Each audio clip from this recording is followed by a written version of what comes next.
Hello and welcome to Soups and Sabers. My name is Jordan, and back with me for the first time in a long time, it's Chris. How are you take Chris? I'm doing great. It's so exciting to be back. I could not talk for almost 2 months. It was insane. And now that I am healthy and the antibiotics and the steroids are doing their thing, we can talk superheroes again, which is just kind of the best. Yeah, it's been a bit. We actually have quite a lot of news to go back over today, but I guess that's fine. Like talking it all over in one big episode instead of the I don't know 3 or 4 episodes this would have taken is going to leave us quite a lot of stuff to talk about. But um, before we get into it, in that meantime, while you were not feeling well and stuff, did you do any fun DC related stuff? I watched Superman again, which was, always inspiring. I read some Batman comics and I watched some of the animated stuff, I dived in. I was mostly leaning on college football and the NFL playoffs to save me, but um, yeah, I had plenty of time where I couldn't really do much but watch TV. So it was pretty good. Probably should have read more, but did get some Batman in there. Yeah, I got this. Finally, got the. It doesn't look good on the green screen, but got the art and making of Superman book for Christmas. So started reading that over the last week or so. Um, I got a cool like flash coaster here on my desk now, so that's really cool. And I rewatched Superman as well, Yep. which was my first time since like October. Um, really good. I love it quite a lot. So it just continues to deepen my love for it with each watch so far. So that's where I'm currently at with it. I think it was my fourth or fifth time total. I Um, think it was my seventh time, but I think I might have stopped counting. But I love to see the pictures of your kid watching it. That was oh yeah, to see yeah. He Landon. he was into a few bits of it. He really liked. Uh, did I guess I did share it on Twitter, so I guess you could look it up. But when they say go for the eye, he was poking the eye of the kaiju. So I think he was just pointing, and it happened to be a Yeah. great accident, but it was funny. Hey, he's a team player. Yeah, yeah. He's like taking orders from Mister Terrific better than he takes orders from me for sure. Um, and then Gotcha. what else did I have going on? Oh, I guess did a guest spot over on Dingus Den YouTube channel. They have a series called Before the Cape, where they are watching Smallville each Saturday night at 9 o'clock. They go live and talk about 1 or 2 episodes. This week they're off. I think one of them had a previous commitment, but I was on for the season 1 finale coverage, so that's the last episode that's been up as of this recording. Um, I had a great conversation for I don't know, close to 2 hours maybe about the finale and just kind of season 1 as a whole. So I recommend people checking that out on their YouTube channel. Maybe I'll put the link in the show notes, but it was a great time. I'm probably going to go back on there again sometime because it was a lot of fun. But for two of the people on the panel out of the four of us, it was their first time watching Smallville. So getting Hmm. that Yeah, experience like I did when we were talking about it with you as you went through your first watch. So um pretty cool. they really liked the James Gunn Superman movie and they wanted more Superman and they're diving into Smallville. So uh they're having a great time with it. Because I was wondering, like they're a Yeah, little younger than us, I believe. So um it's Smallville is of a very different time. very different generation, but this is such a great time to be a Superman fan because you have everything streaming. I mean, if you wanted to watch the Adventures of Lois and Clark, they're on streaming. Yep. Smallville, Superman and Lois, and I think the movie sparked a lot. And I've certainly read more Superman comics in the last 2 years than pretty much any other character because Superman has become as important to me as Batman or the Flash, which is saying a lot. I mean, Hmm. Smallville will never get old. And um, you know, I find myself turning random episodes on every now and then. I can't quite commit to a rewatch because it's 10 seasons and I just did it. But I find myself in the mood for Smallville sometimes. And Pop on a I random find, episode. yeah, I want to say they're random. I have my favorites. But yeah, I know. Smallville I really never. want to like. They're just starting season 2. They really liked the Mhm. episode "Stray," which had Ryan. Since it was their first time, I didn't mention anything coming up, so I'm like, Oh no. they'll love an Oh episode coming up if they love yeah, Stray. Um, absolutely. and they have. I'm like, they're like, what episode do you want to come on next time? I'm like, geez, like I don't want to be a hog, but like I Right. would love to go on for like Run when they introduce Bart. I would love to go Oh on my for goodness. Justice. Yeah. Like You there's a just lot of just episodes. just all the ideas that Bart had in that was Yeah, just so yeah. good. And I I want to do a top 10 episode Oh yeah, show we have to do one. that. We have to do We that. kept saying we're going to do that, and then we forgot about it. But that's something we definitely have to do. And then we could probably even do a top 5 Superman and Lois. I'm not sure we should do 10 for Because Superman and there's so Lois since it many. was Yeah, 4 there's seasons. 40, But right? There's like right, 40. yeah. So So it's like one yeah. quarter of the show, but so much to talk about there. And yeah, it's just the energy is great. And for all the people in superhero fatigue, I think we are actually experiencing a Superman renaissance, a Yeah. DC renaissance, if you will. And look, Doomsday is going to get and Spider-Man Brand New Day is going to get the MCU a real kick this year. So uh, there's plenty of happiness to talk about. I will say that. Yeah, so I guess we can dive into our DC news that we have today. We had the Supergirl trailer that premiered back in December, which we didn't have. That was like right when you were getting sick, so we didn't get you on. And I was like, oh, we'll wait because he'll feel better in a couple days. And then Yeah, it just kept sure. going. So,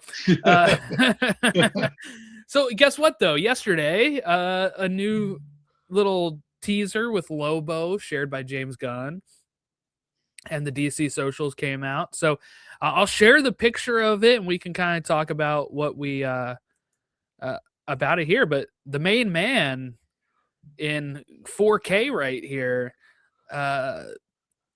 looks like you would expect for Jason Momoa to look like Lobo. Yeah.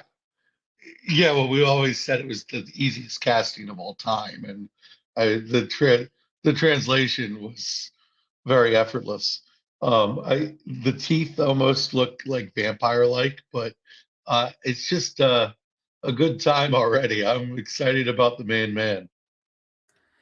Yeah, I want to say I am excited for this, but because this is like the perfect casting that everybody has been clamoring Hmm. for and we've known it's happening, me seeing him, I was like, yep, that's Lobo. Like Yeah, it doesn't really do anything. It doesn't move the needle there's not a because lot of you like are, takes I can yeah. have on this. It's like Well, that's Lobo. Okay. well, I actually have a take that I'm worried about Krem because Oh yeah, yeah. He looks in like Woman of Ravager. Tomorrow, Yeah. he's just he does look like a Ravager, and just in Woman of Tomorrow, the comic, he's just a redhead guy with a beard, And when they and it cast him, we thought that looked exactly like what he would look exactly. like. So it makes absolutely no sense. It's almost as if it has a bit of a feel of like the Marvels, where they had to like do a weird design choice with the bad guys to make them interesting.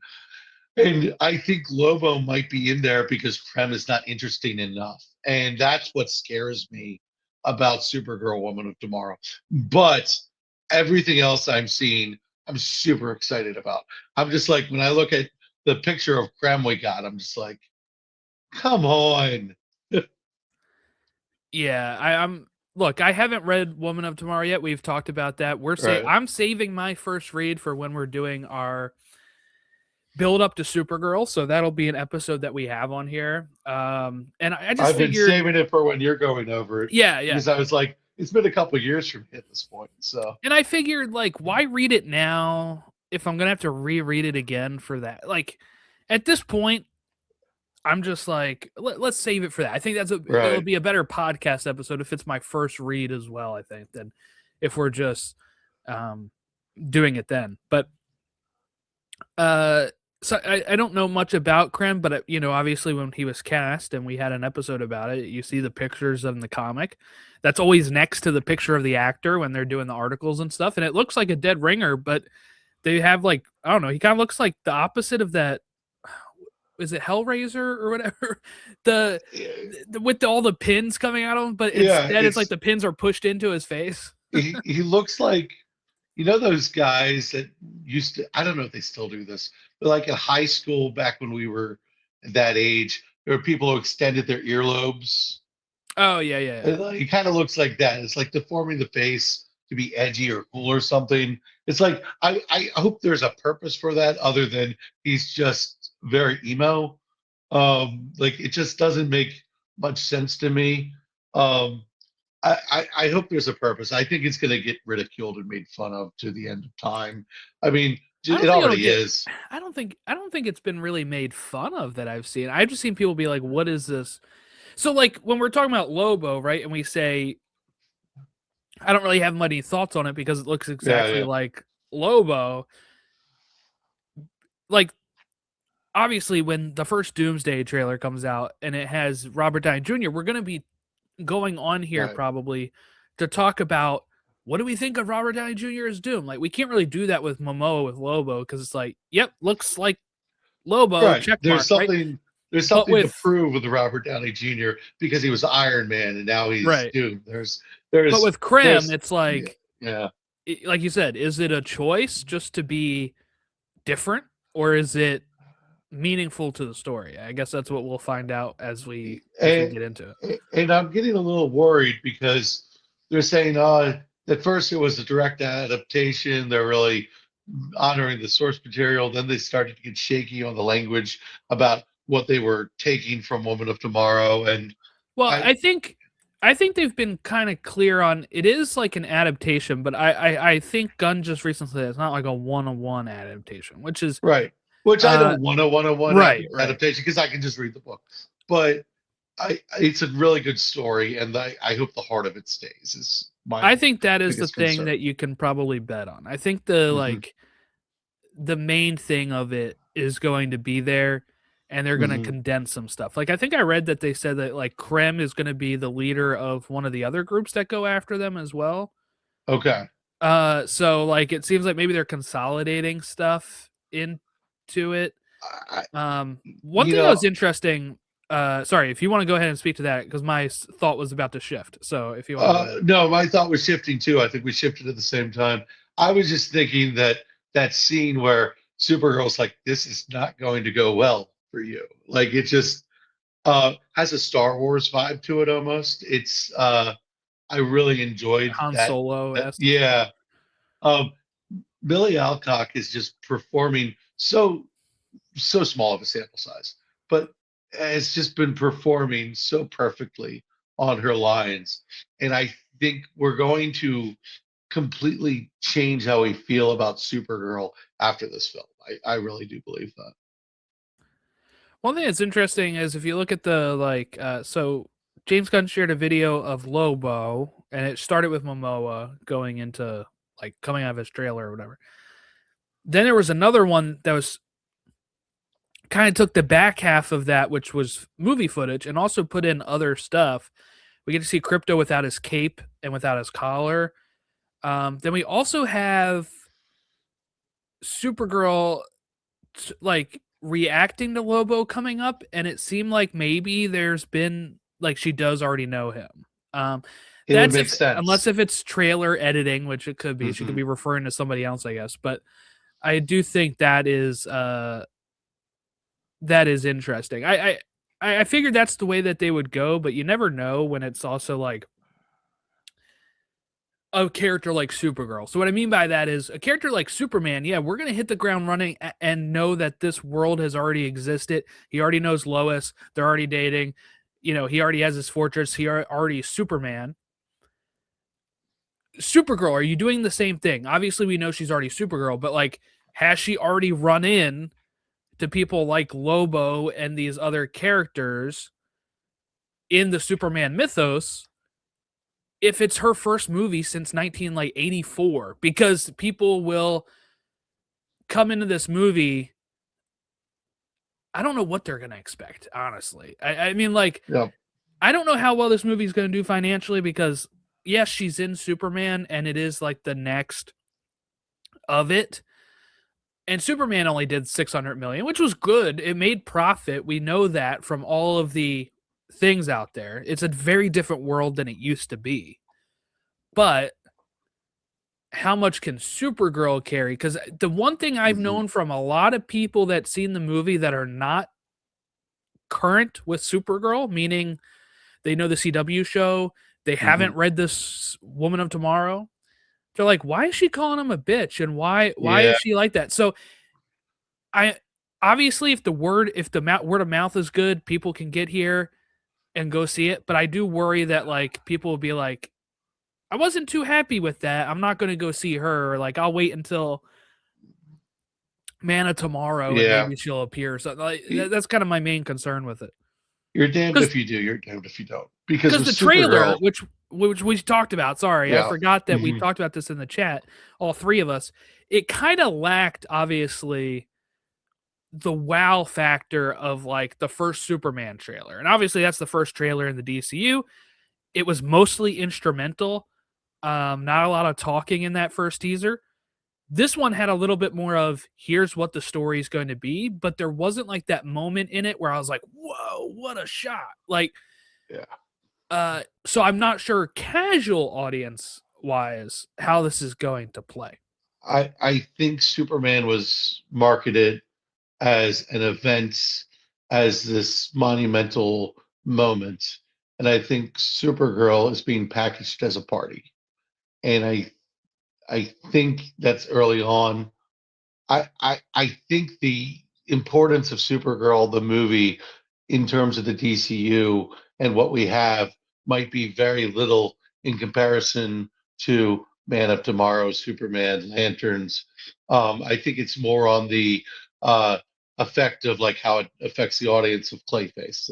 It it's I don't want to say it's a pointless movie, but it I don't think it's going to move the universe. What I think with Supergirl, though, is you're damned if you do, you're damned if you don't. Because if you make Supergirl another female version of Superman, it's a boring, stale story. And if you kind of make her this punk rock, uh, kind of vengeful, a little more cynical character, you alienate the people who wanted more Superman stuff, and it's not fair. Um, and Yeah, I think that the CW show towed the line pretty well, but they always leaned into the oh yeah, she's very Clark Kent like, she's very female Clark, it's probably because and I think at that point they couldn't have a Superman show, so you're thinking we'll make right, Supergirl our Superman. She's going to stand for the same yep, stuff. And while in the comics, it's kind of been like she's had so many different interpretations. This one has to. I feel like you have to go the other way with it because you don't want hmm it to just be two of the same characters, like same prototype, starting off the thing. Now, when you're talking about so let's kind of alleviate some of the concerns of like this will like bomb so hard that nothing's gonna go forward because in December, Forbes Australia tried to claim that the film had a $200 million budget, which Gunn disputed. Okay, Matthew Belloni, I guess, at Puck later said that Supergirl was a lower budget film similar to Clayface. Now, obviously, it's not going to cost as little as Clayface, which is 40 million. But to me, that makes me think it's in the $150 million range, which is a lot more manageable for a character as lower tier as Supergirl. That hmm if it doesn't do super well, it needs to make maybe 300, $400 million. If it does around that or makes that money back somehow, it can still be profitable. And it's not like a huge loss like some of these Marvel films before they got it back under control were spending 250, $300 million on some of these movies. And it was at a time where it wasn't doing as hot and Marvel had to kind of scale that back.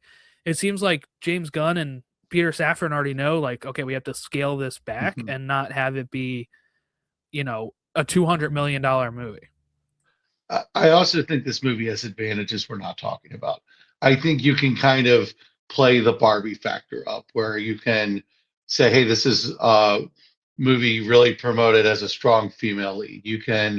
A crypto is going to be a huge pull into They Better Not Kill This Dog. Crypto is going to be a huge pull. And I think Ruthie is going to be a young female protagonist that I think little girls are going to cling to. I think if you follow the Woman of Tomorrow story, where Supergirl's basically bringing Ruthie along for this cosmic journey because she wants revenge. It's almost very much like Batman saying, "All right, Dick Grayson, I'll help you get revenge, so you don't become like me," kind of thing.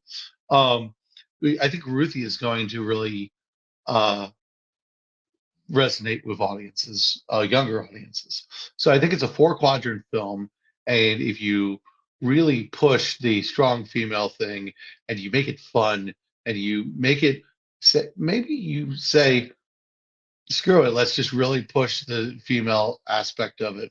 I think you can have an impact similar to what Barbie had in the cultural space. I think it has more advantages than we're giving it credit for. And I think the marketing is going to change as we progress. It's so early. I mean, it's summer 2026. Yeah, it's a packed summer though, so it will be tough. I mean, it's But not going to compete with Spider-Man Brand New Day. It's not going to be the movie of the year like right, Superman was but that it was never supposed to be. And I think what you referenced with the budget shows that entirely.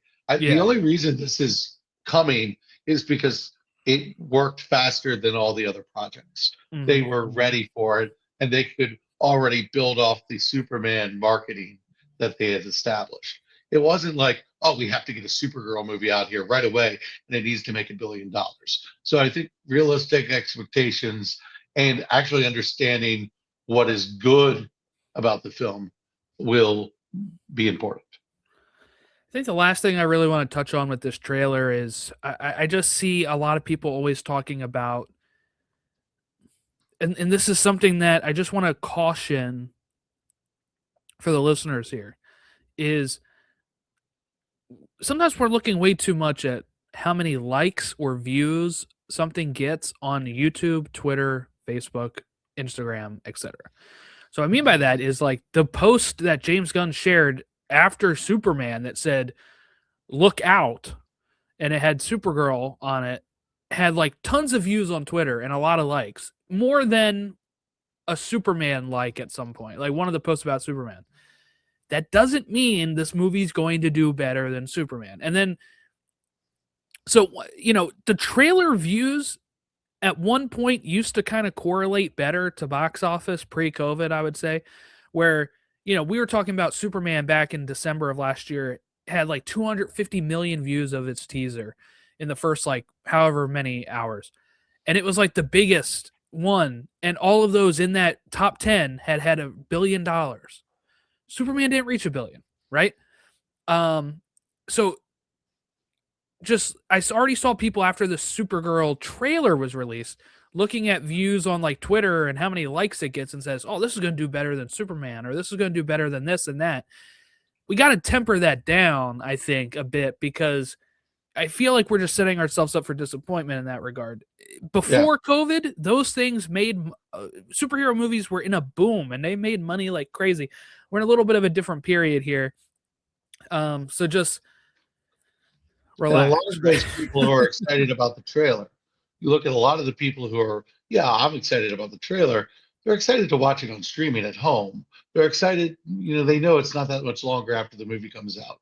They can rent it or own it on video. I That's mean, what Superman came out on premium digital, like where you can buy it on Fandango and Apple at the end of August last year, yep. which was a month and a half. That was the 45-day window. It coincided with my fourth viewing of the film. Yeah. Which I mean, I don't think I'm ever going to have a movie that I celebrated the way I celebrated Superman. But Like it was a once in a lifetime event for me. I thought, which is funny because I thought the Batman in 2022 was pretty big for me, and then I was like, dude, you didn't even know. Like if you could have just told me in 2022 there's going to be a movie, That's not Superman, Batman. yeah, and you're going to go to it like what 6 times, like. Well, let me tell you about a year that's named 2027 because that will be a big year for you, I think, movie theater Yeah. wise. Oh But my goodness. all right, let's quickly talk Batman Part Two, Lanterns. Man of Tomorrow. Yeah. Yeah, exactly. Lanterns released like a 12-second thing of footage back in December of Hal Jordan and John Stewart in a car, and like Hal putting the ring on the dashboard, jumping out of the car, and I guess some sort of test for John Stewart. That's really all the footage was. I don't think we had to dive super much into that. But we do know that the show is probably more around the time of, I would say it's probably going to be around when Peacemaker was, which is August, because and look, this is nothing against DC, because this is like I've seen people being like, why do they have to delay it? It's not really a delay. They never dated it to begin with. Okay. They True. had windows, and HBO is the company that's putting it on their screen. So at this point, they have a Night of the Seven Kingdoms going on right now, which we are also covering here on Soups and Sabers. 2, after this, I think, is Euphoria, the season 3 of that. Then I think they probably have a couple other shows, but then in summer is the 3rd season of House of the Dragon, which we are planning to cover here. Then that leaves late summer. So if summer is June or July for House of the Dragon, that's 8 weeks of that, and then we're looking at near the end of August, probably late summer as they call it, right, for Lanterns. Mm-hmm. So this is more of a programming note than anything going wrong with it where they have to do that. HBO has a pretty stacked Sunday night schedule for the season this year. Partly because they pushed Night of the Seven Kingdoms back too early this year. Originally, it was supposed to be late last year. So everything kind of got shifted around due to that. But yeah, I mean, Lanterns is a thing that we haven't seen a lot of. I'm still very, very excited for it. Just the creative team behind it is really fantastic. So I think you need to give it a runway. I think Lanterns need a runway. You need to get people bought into Lanterns. I don't think Lanterns is a thing that if you just drop it and don't make a huge fanfare, you're going to get what the return out of. I think you need to give it a runway. Delaying it is okay with me. I'm getting antsy. I want to see it, but it's like from a strategic standpoint, I think it makes sense to wait a little bit for it. And the TV schedule is the TV schedule. I mean, James Gunn doesn't control that, so stop getting angry at him for for that. But the creative team, like you said, I know as a fan of Lost, you are more than sold on the creative team. So yeah, and I'm just dying to hear something other than, oh, it's like a True Detective thing. Like I'm waiting. yeah, So like I want to get like the next soundbite that we cling on to for 3 months. yeah. Well, that's not. I don't think we're getting that. I think that's what they're gonna say until, I don't know, a month out maybe. Whenever we get a trailer, in TV, trailers are so much Yeah, later than that. I just see people being like constantly like, "Show us the trailer." I'm like, well, it's not even close to time for them to right, show a right. trailer for this. Well, the teaser we got was cool, and I like the idea of John Stewart being tested, like, hey, it's now or never kind of thing. If that's what we were really seeing, and like, I what we're getting from Lanterns makes sense. Like, if we got too much from Lanterns, we were complaining that it was so far out Yeah, and there was so much to speculate on, and it would kind of let the air out. So, again, build it up, uh, build a runway, and see what happens. I am I excited about think Lanterns. I think my biggest complaint about people online right now is the patience is not there. Yeah, It's like we just got the Supergirl trailer, and then people were like banging on the door for the Lanterns one. It's like, chill out. Like, we do not need tons of because then as soon as the trailer drops, they're like, when do we get the next trailer? When's the next TV spot? Like, we got that Superman teaser, which was great last year. And then it lasted, what, a couple weeks before people were like, oh my God, they haven't released a full trailer. It's coming out in July. What are they doing? And I'm like, relax. Just relax, please. The marketing for Superman was not a problem. And then it blew up near the end. Exactly. Yeah. And what I don't think people understand is that we don't need to know everything. And we've talked about this before. This idea that we have to know everything going into it kind of ruins the fun of it. That's why I like the second viewing of something more than the first viewing, because I'm not like, okay, I'm not worried about checked boxes or when does this part come in, or are they going to do that? Yeah. Or did I get what spoiled? The thing is at that time. Yeah. Yeah. And, I got to be honest with you. I'm barely online anymore. I'm not watching the reactions for most of these things because I don't have the time for it. It drains the positivity of my life. Like, it's just, I have become less and less online than I ever have. I deleted my Facebook. Like, I don't care anymore. Right. Like, I'm on social media to enjoy and interact with people for the podcast and like what we talk about. But if I don't talk to you, like if you're not a mutual, I might have X amount of followers or follow this amount of. I don't care anymore. Yeah. Well, I originally had this topic coming up later, but I do think I want to touch on it now. So of what you just said is we know too much about what's going on sometimes. There were some rumors that were then confirmed by the Hollywood Reporter that Christina Hodson, who wrote The Flash, Birds of Prey, is writing The Brave and the Bold. And the way everybody was freaking out, I think, is kind of odd. I have a couple things for it. One, every writer is going to have hits and misses. So while I haven't seen Bumblebee, it's got great critical consensus. People really talk it up as the best Transformers movie. She wrote that. Okay. Birds of Prey. I wasn't really crazy about Birds of Prey, but it's got good reviews. If you look on Rotten Tomatoes, it also then was. You're talking to a guy who loved that movie. Right. You loved it. It was also affected by COVID very as well. So. The Flash I liked more than most. So for me, I'm looking at that as not terrible thing. Now, apparently it was also reported she wrote a Batman Beyond movie that did not get picked up. But that is why, like they said, like James, like in the industry, she has a very good reputation because of a Batman Beyond movie she put together. She wrote Batgirl, but nobody has seen that. We have no clue what that actually was. It got canned for tax write-offs. We don't actually know if it was super bad or not. But the other biggest thing about this that kind of drives me nuts is that it seems like the internet is so fickle now that goodwill does not last at all. So what I mean by that is we've had good reviews for Superman, Peacemaker, and Creature Commandos, and then yet people were immediately doom posting because of a Batman movie that is multiple years away at this point and could have a new writer. It could get a new director because while Muschietti is still attached, he is supposed to be working on Welcome to Derry Season 2, and it said in the article that he could end up walking away from it. We don't know. Right.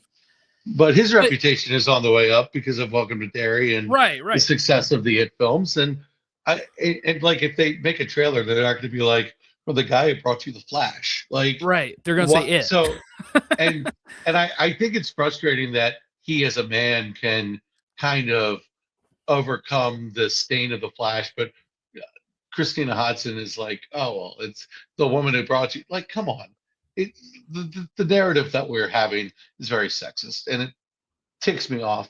I would argue that you're not the sum of your circumstances, and there was an emotional through line in Birds of Prey. There was an emotional through line in The Flash that resonated heavily with me as a person who went back to school to become a teacher, and it was like younger Barry annoying the daylights out of the more mature older Barry, who had gone through a lot more. And it really resonated with me. So that's two films that she has written that had an emotional through line that was thread perfectly and really resonated with me. Now, some of the stuff on the side, especially with how they handled Michael Keaton's Batman and the absolute zany silliness of the movie, and the Ezra Miller of it all, it's not her fault. I just It's I really tough to know have a hard what time.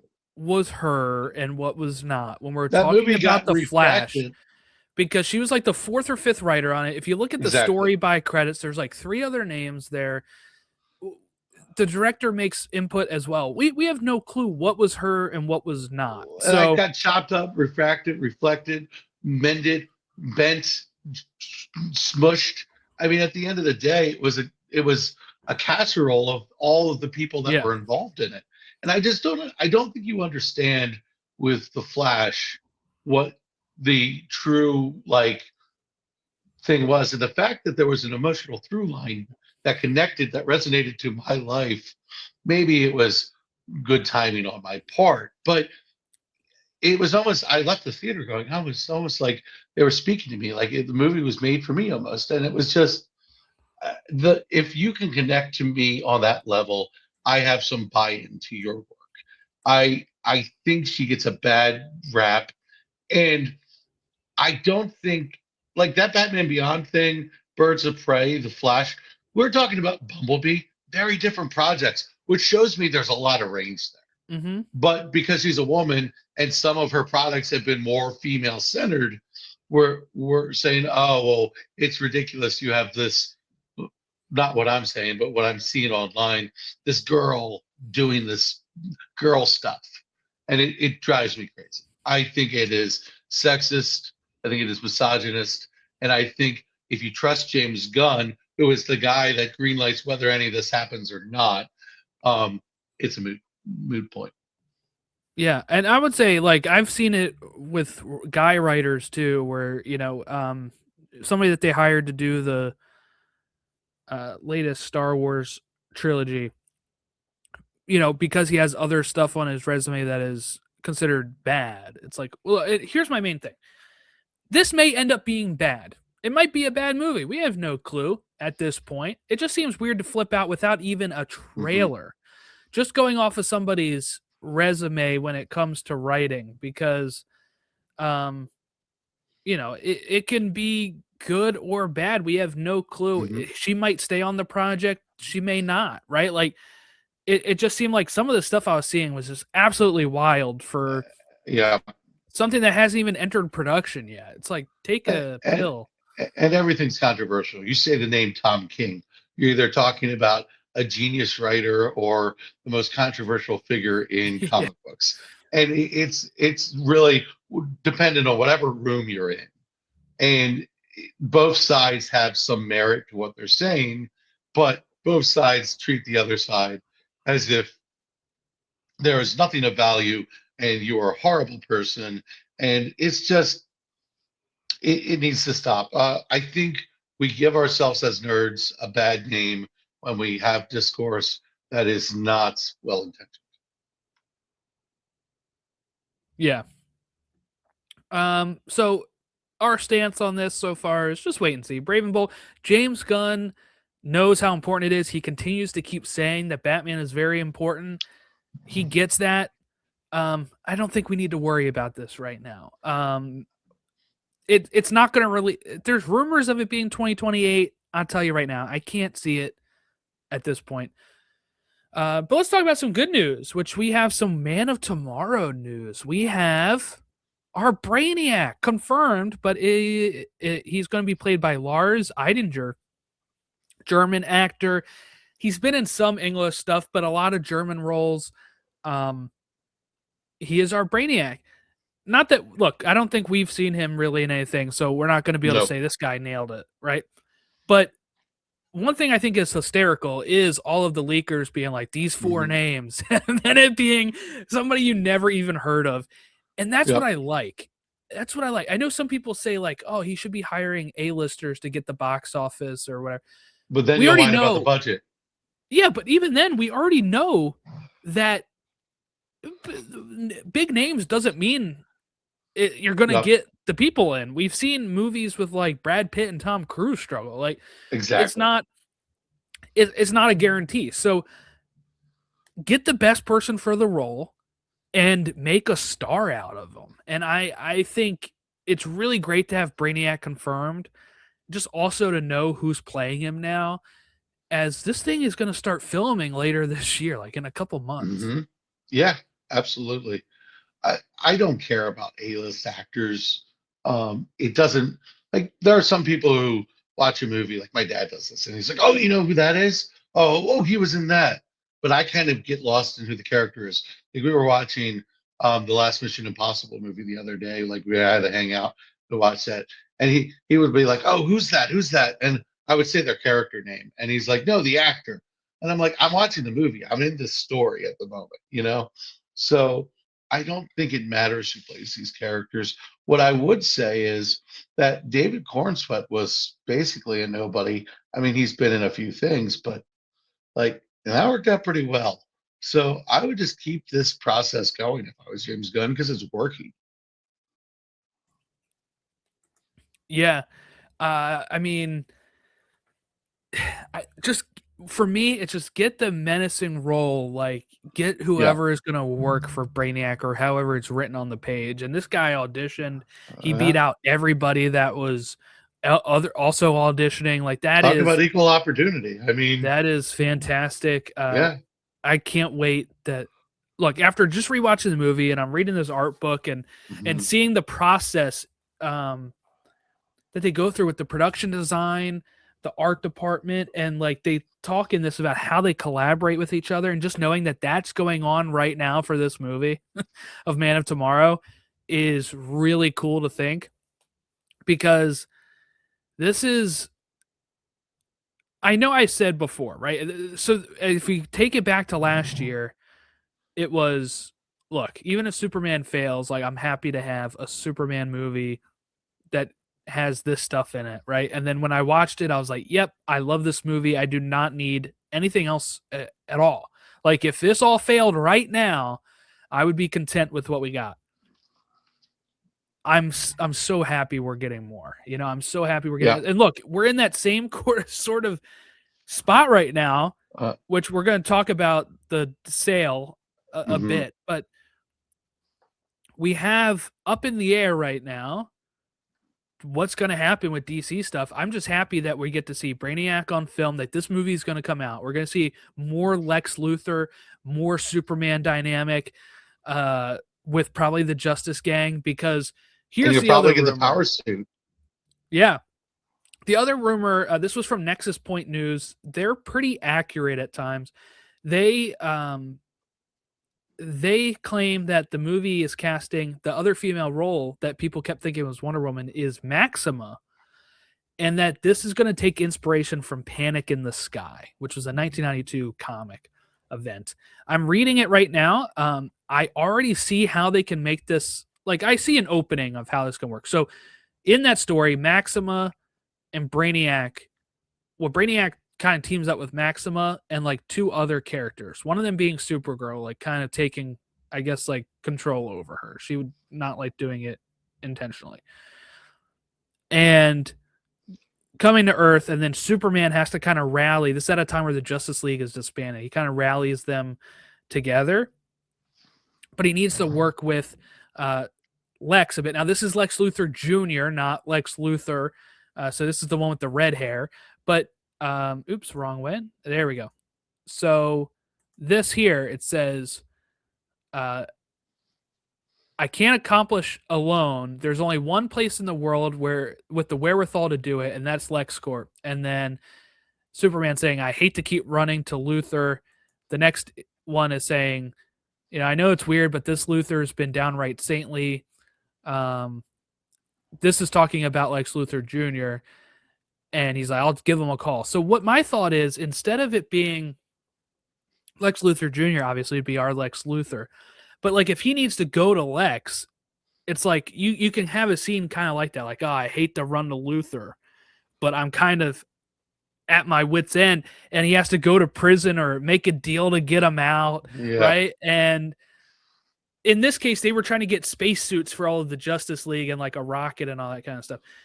So Mhm. Lex could have stuff that he can put together as a company for him and the Justice Gang. I'm assuming the Justice Gang's going to be in this movie, because Guy Gardner is in this story, Panic in the Sky. So like I don't know. I just see the bits and pieces here of where they can take this and fit it into the DCU.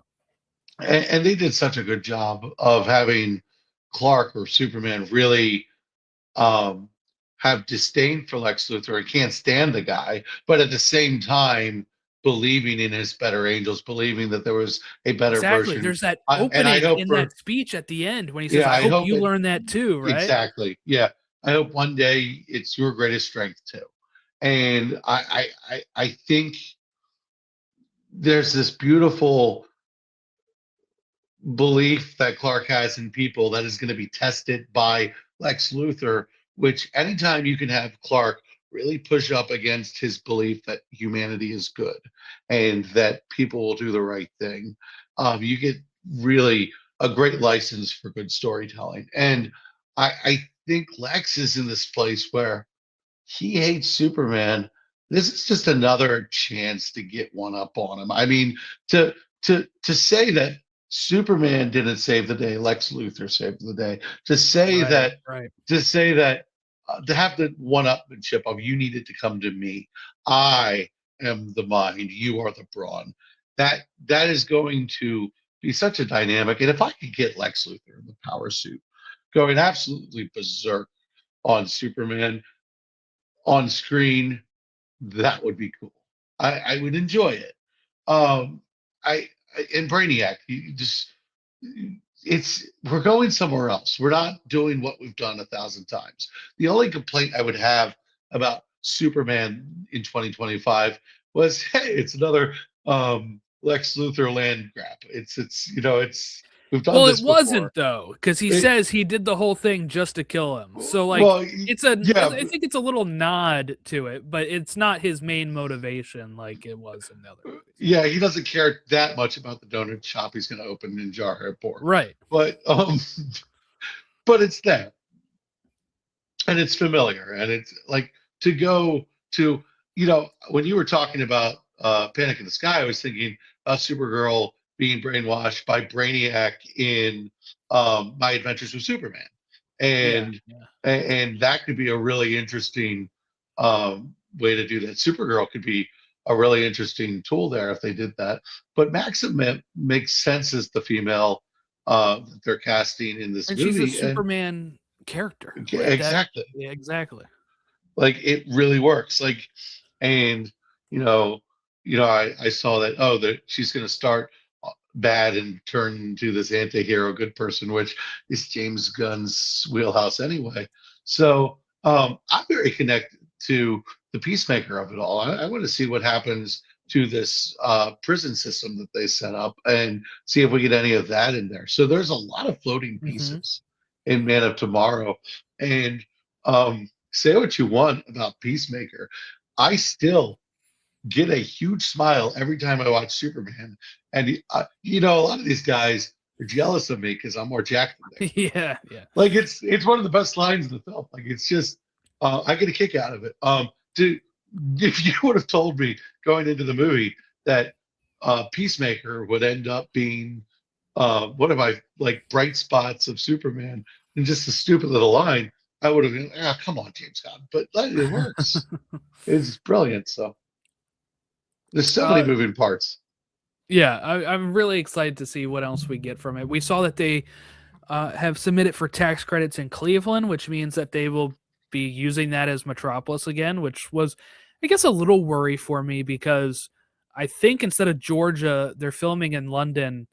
Um, because I think DC Studios is built their thing in London. So I was kind of worried that like they would just try to use London as a double or for Right. easiness, not just because of that. But it does seem like they're going to go back to Cleveland, which is great because I think it looks great as Metropolis in there and Well, um yeah.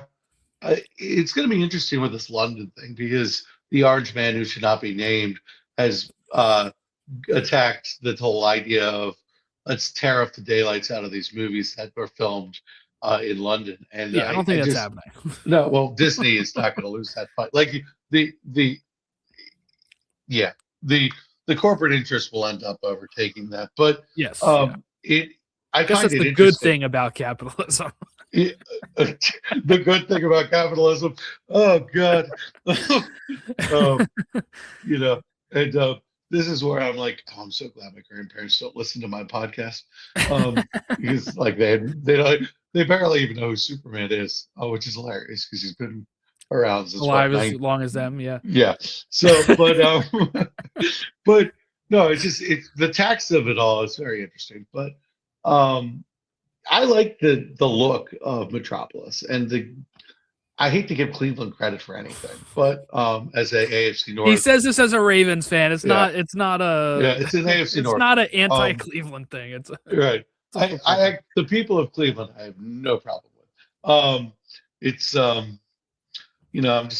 a divisional guy, but I like the look of it. It was a very good Metropolis. It should stay the same. I don't like it when Metropolis or Gotham looks different in different movies. Yeah, because we were talking about this yesterday. Yeah. I thought that was true that they switched. Like, is it just for Dark Knight Rises they moved to Pittsburgh? Yeah, and it doesn't look. It does right. look different.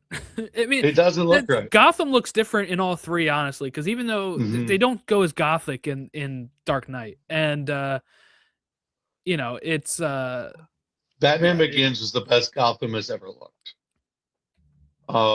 I'll say the Batman is, but in the Dark Knight trilogy, I mean, I don't have a problem with the Batman's Gotham at all. So I don't really want to fight it. It's like splitting hairs.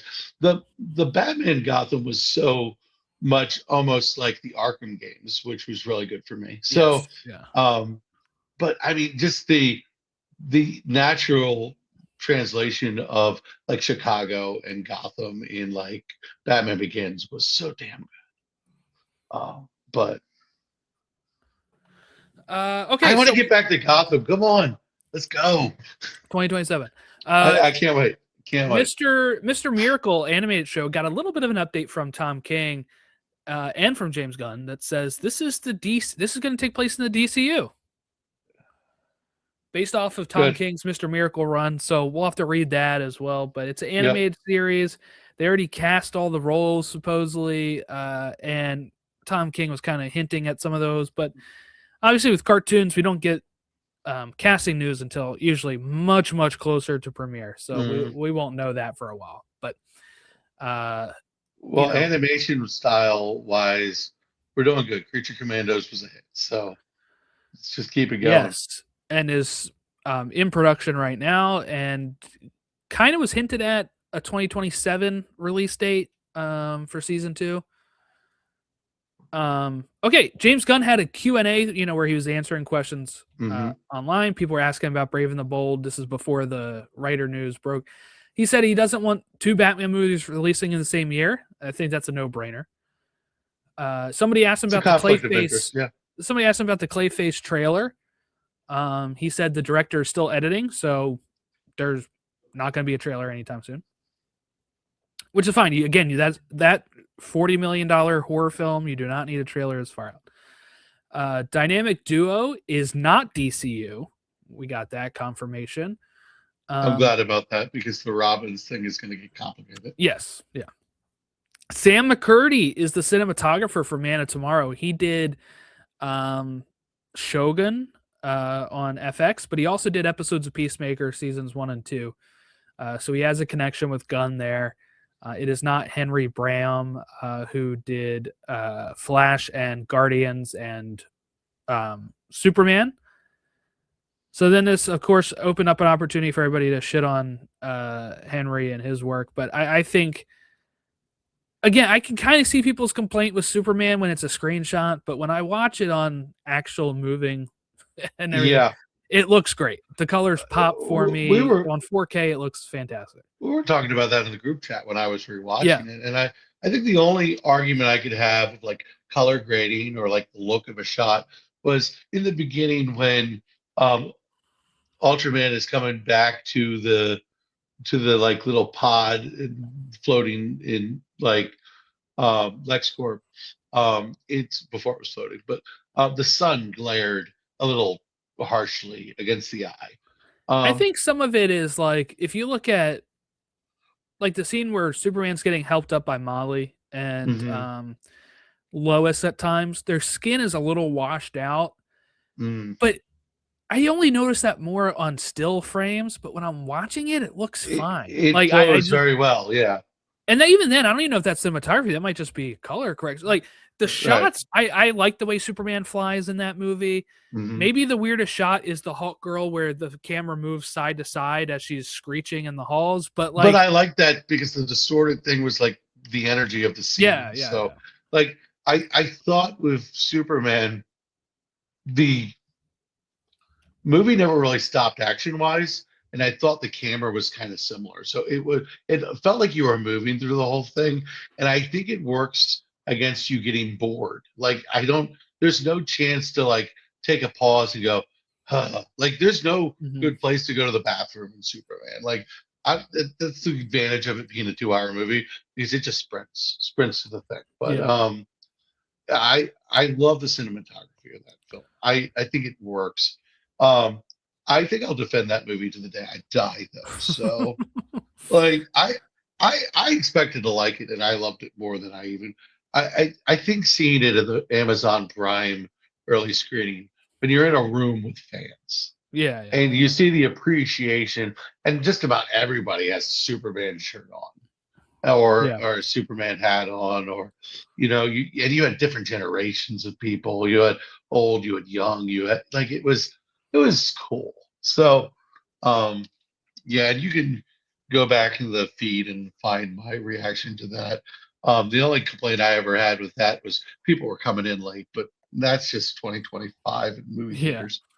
But He also said no Wonder Woman or Batman and Man of Tomorrow, so we can finally stop those rumors. look, it Hopefully, doesn't need to be a Justice League event. We complained that BVS came too soon. Let's not try to get there too quickly. right, I right. am getting antsy on Batman's side. Like I told you, I want to get back to Gotham, but I had the Batman Part Two, so I will eat. Yeah, yeah. I'm not. This is going to sound mean because I do love Batman, but I am glad other characters are getting their shine for DC right now because Batman has dominated for so long on film, on TV, on comics. Yep. Like the fact that we started with Superman, we're getting Supergirl, we're getting Man of Tomorrow before DCU Batman is in there is a-okay for me. And I Well, think that's one yeah. thing that was really frustrating about people freaking out about is they're like, Batman deserves A-list writer, A-list director. I'm like, I don't care. I don't care. Like Batman has had A-list writers, A-list directors. I don't actually care. And I have no shortage of ways to get my Batman fix. I have the Christopher Nolan films. I have the Exactly. Batman in 2022. I have Batman Forever. I have Batman Returns. I have Batman 1989. I can plug in any of the Arkham games at any time. And Animated I series. the There's animated like series, so Batman many. Beyond, um, probably 20 or 30 animated films that are worth their salt. Um, you have no no shortage of comic books for Batman. I mean, the Scott Snyder stuff for Absolute Batman right now is fantastic, and and like I did not think I was going to like Absolute Batman, but that works. And then you have classics like The Long Halloween, Dark Victory, Superman, Batman combinations. You know, through the past and the current. It's just you have nothing but Batman, Batman, Batman. So it is nice to get other characters involved. I made it Nancy to get back to Gotham because it's my bread, it's my butter. But I've enjoyed the Kryptonian side of things, and when we get lanterns, I'm going to enjoy that too. And I really hope we get something going on the Booster Gold show at some point. I know that's a real big one for you. It's nice to that was the advantage of like Smallville. You got all these different pockets of DC just like randomly put in there. Yeah. Booster Gold, at least we do know that there is a showrunner. It just we don't know Gunn kind of said that something was being greenlit or close to greenlit soon, so could be that. We already know the Jimmy Olsen show is supposed to be happening, Yeah, so we're getting stuff. that sounds fun. Like people are complaining about the Jimmy Olsen show. Like I saw that online, and I was like, you can't tell me you're not going to enjoy that. And it's like this low stakes doesn't thing, and you can get all these villain profiles and like this true crime thing. Like, yeah, give Yeah, me and that. obviously they said, Clark and Lois wouldn't be in it, and I'm like, yeah, obviously they're not. Do people not know how TV works? We're not going to hire the big name people like that Right. for a show about like something else like that. Like we don't know Like, what the and structure of the show is going to be like, but yeah, maybe you'll get a voicemail from Lois in the finale. right. But I like, think Marvel kind of spoiled them by having like WandaVision and Falcon and the Winter Soldier lead things off in the TV show situation, but like yeah, there was a time where like obviously like a spin-off of a movie on a show would not have the big name stars. Agents of Shield, like, Right. doesn't look. I haven't watched Agents of Shield they did other than get like the first Sam season. Jackson. Yeah, A little but like Agents of Shield, I've watched like the first season. That's it. It did not affect my enjoyment of the MCU at all. So right. like people tone that stuff down. But yeah, I can't wait for some of this stuff. It should be fun. That's all I want from this stuff. I just want entertainment for my entertainment. Right. Shocking information there. Since WB was pushing Superman for some awards, they had to release the script. That's available on Superman's website, which Gunn released. That's kind of like the script of what was actually filmed or released. But at first, the first script release was one from October of 2023 and has some cut scenes in it. That one has been removed from online, but if you look around, you might be able to find it still. So my plan is to read through those two scripts at some point. But I actually read through the first 10 pages of it the other day. Which one? The that he posted on Twitter. Yeah. And he's like, for your enjoyment. And I'm just like, it's like, okay, I know this by heart. So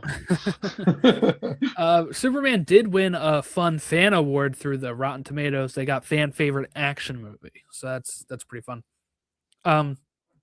Let's go to the Epic Crime Saga news that we have, because we got some big news here.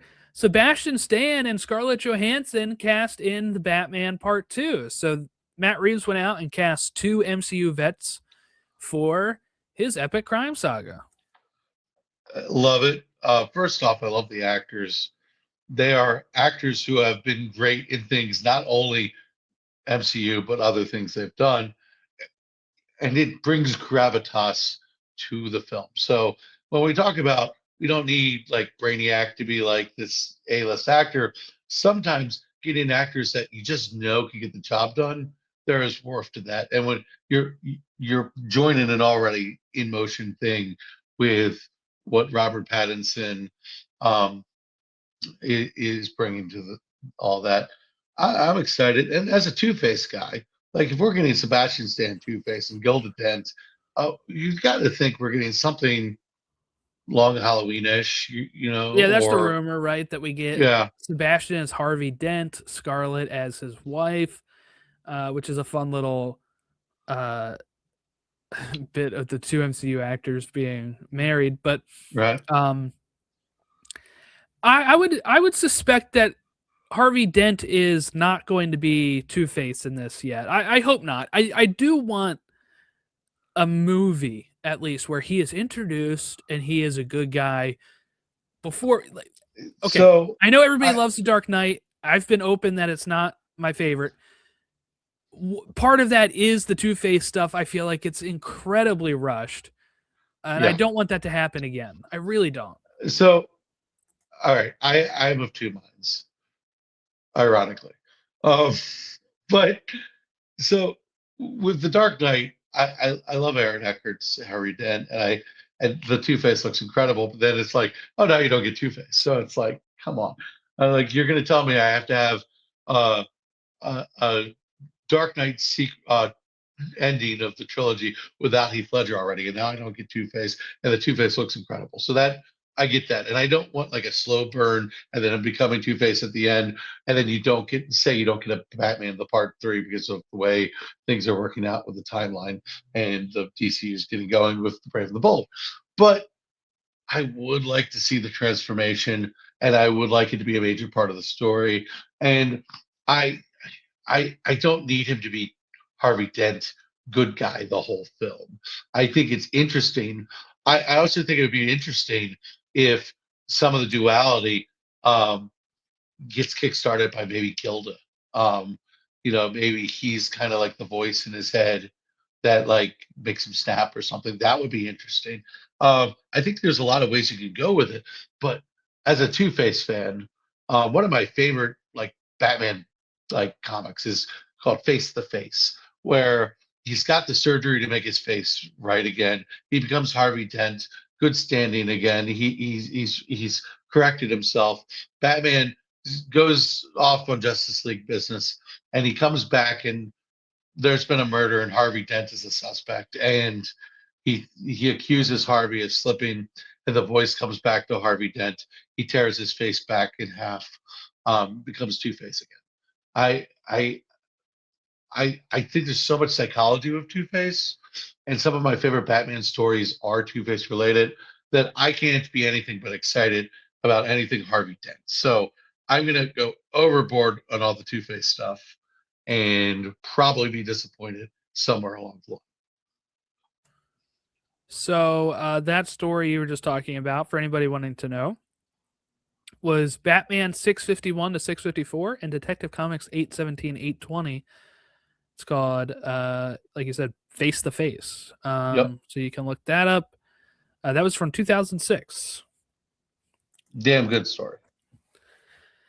Yeah, I mean, I'm excited to see Sebastian Stan as Harvey Dent. Scarlett Johansson as his wife is interesting because originally people thought she was going to be the villain. So we had the rumors of Poison Ivy, Phantasm, Would be cool. right? Yeah. There was Silver St. Cloud suspicions, but it seems like it's going to be Harvey Dent's wife most likely. But yeah, I mean, that movie is supposed to start. Robert Pattinson just said he's filming another movie, and then he's going into that in later this. I think April is when he's starting to film it, or somewhere around there. Look, we've come a long way because Robert Pattinson at one time joked that he might retire before the next Batman came out. So, look, I got to tell you, with the Batman Part 2, we've had so much time to wait that I just only want them to stick the landing. I don't think I'll be more annoyed if the movie stinks. I will be incredibly annoyed. Like I will have no forgiveness for it because they have had false starts, a rough draft. The draft wasn't submitted. Oh, the draft isn't actually done. Oh, it's done, but it has to be changed. Oh, it's actually not done, but it's going to be done. And just get it to me. This movie came out in 2022. I do think we take too much of a license in saying that movies should have a reasonable gap in between. But this is getting silly. Yeah. Okay, so let's talk about the WB sale real quick before we head out. We got absolutely Netflix and Paramount duking it out. Netflix won the bid, but Paramount is not backing down.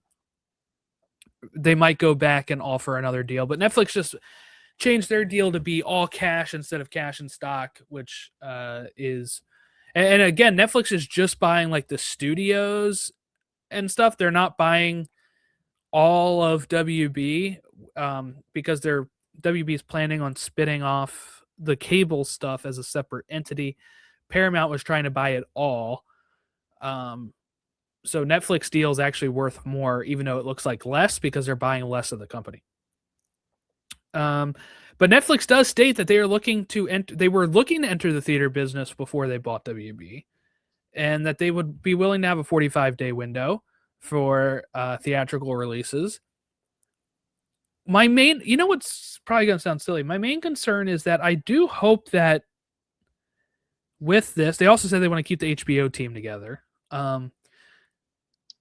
I just want them to still be able to re-release movies in theaters. Like I got to see Superman 78 on the big screen. It was it looked great. It looked fantastic on the big screen. Jealous. And I went that day, and we're getting the Lord of the Rings is in theaters right now for their 25th anniversary.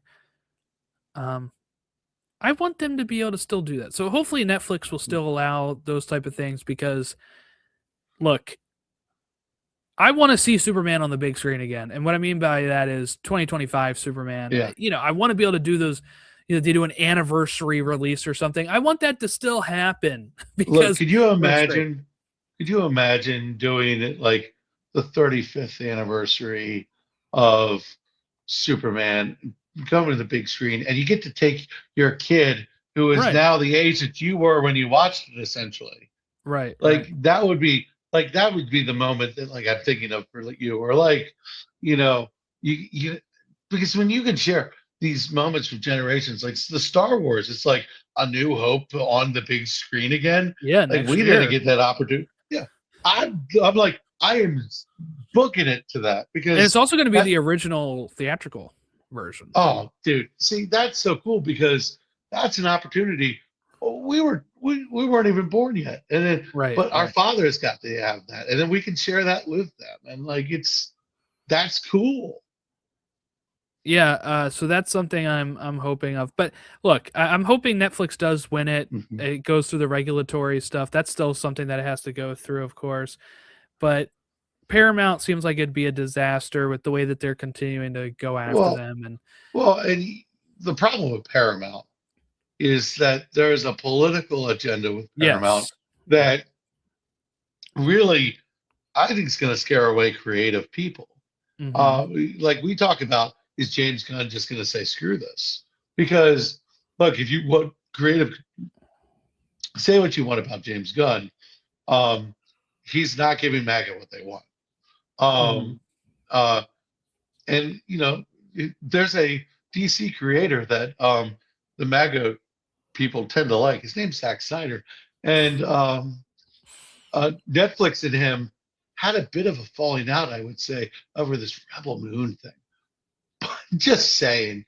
I don't want Paramount to get it, because it just seems like evil swallowing a good thing. But all businesses and corporations are somewhat evil to begin with. So at least with Netflix, it seems like they want the studio so they can have the studio and they can put stuff, make money off of it. Right. Like, my biggest fear of Netflix is they're going to say, we're going to do this. Then they're going to give us one season of it. And we'll be like, we're not going to do this anymore. Like, yeah, to be fair though, that's really everywhere at certain times.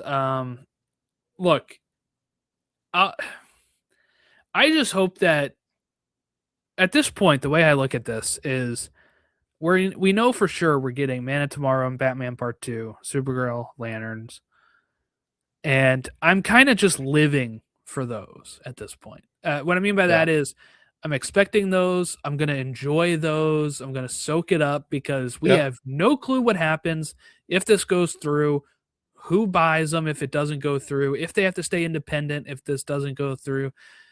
If let's say James gets, he's like, I don't want to release my movies on Netflix. Like, if they don't hold the theatrical thing, then he leaves, or he has disagreements with Paramount, starts trying to push too much on, like, hey, we want you to use this actor or this or that, and he says, I'm out.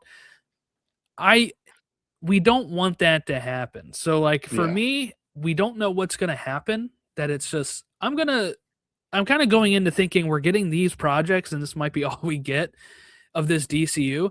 And I'm also living at a point that, like, I'm not going to be dooming about it. What I mean by that is, we know at some point there's going to be another Batman reboot. There's going to be another Superman reboot. We're only in our 30s, Chris. Yeah. These characters have lived for years. We've already had how many Batman and Superman in our life? Facing this problem already anyway, because at a certain point, you're going to need a Spider-Man, an Iron Man, a Captain America for generations to come. So like, it's like the thing's going to implode itself at some point anyway, in general. But I this is why I'm just like gas pedal. James Gunn, get every little everything in production you can. Have contracts that they can't get rid of. Have success. See what you can. To me, you have to look at the DCU as a potential avalanche of goodness, and it could be like the team that's not going to the playoffs that can spoil it for the team that is like, oh, we weren't planning on this, but look at the power of Aquaman. It made $1 billion, and all of a sudden the DCEU was somewhat viable. Well, we saw how that worked out, but like the DCEU was dying, and then Aquaman makes a billy. So just be the Aquaman, be the thing that keeps it going, because I think there's a lot of story to be told. Yeah. All right. Anything else? Anything else that we want to touch on before we wrap it up? I think we covered everything somewhat. I think we could talk about the merger stuff forever. Yeah. There's so much ambiguity Still up in and the stuff air. we don't know. And I think we covered everything. I'm just super glad to be talking again. Yeah, I bet. Like I've been itching to podcast.